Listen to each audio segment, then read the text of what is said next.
Boris Johnson effectively ordering an alteration of the withdrawal agreement, which the European Commission says would violate international law. You've got Nancy Pelosi weighing in, saying that if they do undermine the Good Friday Agreement, then you can say goodbye to a U.S.-UK trade deal. What do you make of these latest developments? How significant are they actually for the UK? Well, look, hugely significant. I mean, I think we'd see Brexit as being the three-year omnipresent issue for the UK market now, as the asset class has now been probably statistically the most redeemed asset class of any of the major asset classes with regards to the unremitting fund flows being out from the asset class. So it's clearly been front and centre of investors' minds. I'd say recent headlines, I think, are...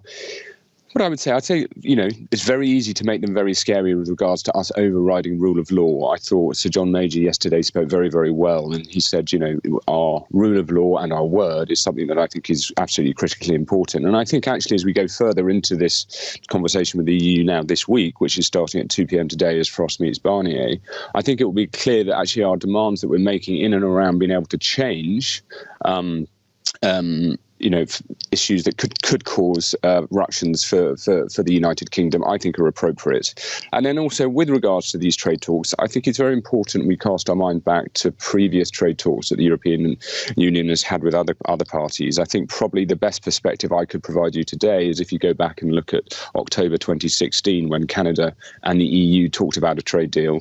On the 21st of October, it was all over, with the trade minister in tears outside Brussels walking away. And then by the end of the month, it was a signed deal. So I think that will give us a reasonably good insight in that I think we will speculate potentially that this trade deal is 100% off, but I think the probability of there ultimately being a trade deal between us and the European Union is actually reasonably close to 100% as well. So it's going to be a very lively few weeks, but I think it's, as active managers, it's something we need to be on top of, ready for, and looking for the opportunities.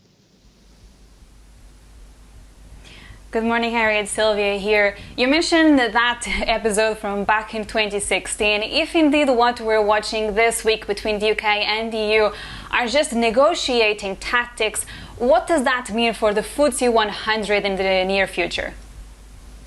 Well, as I say, I think you've seen it unfold in very sort of slow motion fashion after the last 3 years. We've had a very, very, very sort of soggy backdrop for flows. The FTSE has done very poorly. Yes, there's a sectoral makeup that I think has worked against the FTSE, be it oil, be it emerging markets. But I think these are probably slightly more cyclical things. I'm sympathetic to the fact oil might be structurally displaced, but I think some of the fantastic emerging market franchises we have listed here in the UK, in financials and consumer staples, look unusually cheap versus international peers. So what I think you can see is that there's been a UK discount baked into shares. So you can look at shares, similar sectors, compare it with international peers, and our guys just trade really, really cheap.